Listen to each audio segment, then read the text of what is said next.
All right, just because your brakes are squeaking doesn't mean you need a brake job. 2015 Chrysler Town & Country got a brake squeal. And you look at these brake pads, what do you see different? This one's glazed over from being overheated. Now, are they towing something and overheated and cooked it? Probably. So, just because it's squeaking, you don't need to replace it. Look how much meat's left. If this isn't breaking, you don't see any cracks or anything, these are still good pads.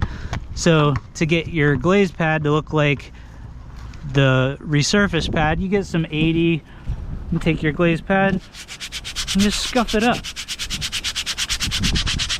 Don't breathe in this dust. Take your brake clean, just